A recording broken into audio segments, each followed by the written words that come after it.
Hello students, in second video we have studied social justice and equality. What are the various objectives of constitution? How to establish social justice? Which efforts were taken to reduce inequality? And some amendments to the Constitution of India. In the third part, we will learn the role of judiciary or the importance of it. Judiciary means court system. We have Supreme Court, High Court, court at district level. Judiciary plays very important role in making the democracy very strong. Because of it, only we are getting equal treatment in the society. And if we are not getting equal treatment in the society from the government, we can file complaint against of it to the judiciary. Judiciary is very important to achieve the objectives of social justice and equality. Our constitution has some fundamental objectives like secular, democratic, republic, right to equality. These objectives should be followed by each government.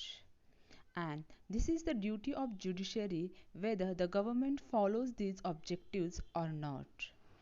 The government makes various kinds of policies. If the government makes a policy, only boys will go to the school and girls will not attend it. It is against the fundamental objectives of our constitution, that is right to equality. The judiciary may take objection and cancel that policy. Let us understand the contribution of the judiciary in this regard with the help of some points. The first point is the basic framework of the constitution.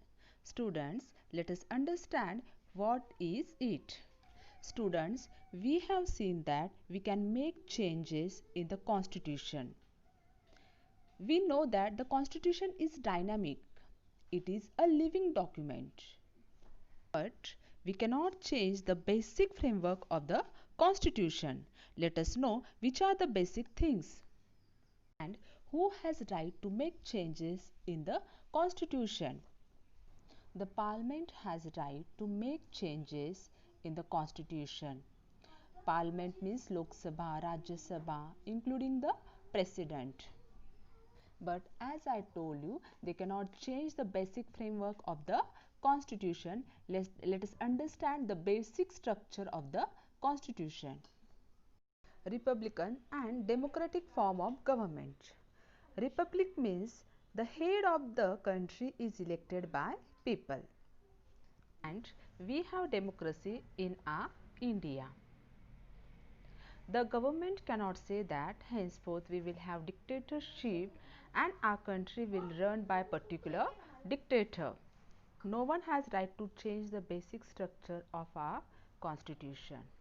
Next is federal structure of the constitution.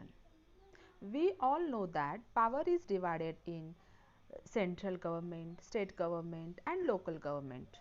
This is the federal structure of the constitution and we cannot change it.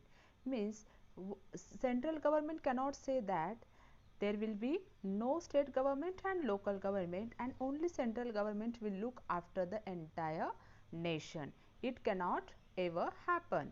There should be unity, equality, dignity. Dignity means respect for each other in the society. Sovereignty of the nation means India is completely free from outside control. Foreigners have no right to take any kind of decision regarding Indians. Indian citizens only have right to take decisions for India. They will select their leader and their leader will take decisions for them. Secularism and supremacy of the constitution. Secularism means all the religions are equal in the nation. Government should treat all the religions equally. If it discriminates among religions, judiciary will take objection. Constitution is supreme power of the nation, means everyone has to follow the rules and regulations of it. Prime Minister, President, and all citizens will have to follow it. Parliament has no power to alter the basic structure of the constitution, which proclaims India to be a sovereign, democratic, secular republic. In order to protect the fundamental rights in the constitution, the Supreme Court has given various decisions. Let us see for what decisions were taken. First one is safeguarding rights of children. Children have right to education. They cannot be sent as child labor. It is crime. Human rights should be protected. Women should get honor and respect. There is protection for it also. They should get equal treatment like men. Everyone has freedom. People can speak against wrong policies of government. They can move freely. We should also empower tribal population. To protect this, the court has given like these various decisions. These efforts have made the political process in India more mature. Now, let us know some important features of good governance. Governance means government. Government should be responsible as per the need of people. It should use various kinds of policies for the welfare of society. If the government is not working properly, we have right to remove that government. Government should be effective and efficient. It should understand the problems of people and need to work properly. Next is responsive government. As per right to information, government should respond the questions of people. Government should be able to provide proper information to the people. Government's work should be transparent. It should be without corruption, scam. Various policies of the government should know the people. The work of the government should not be secret. Whenever government implements various kinds of programs for the welfare of society, it should include all the people in its program. People should have participation in the government decision. People can also force government to take such decisions which will be beneficial for the society. In this chapter, we took a review of the Constitution and the working of the government as per the Constitution. There are many challenges before India's democracy. Governments, various acts and policies work hard to face all the problems.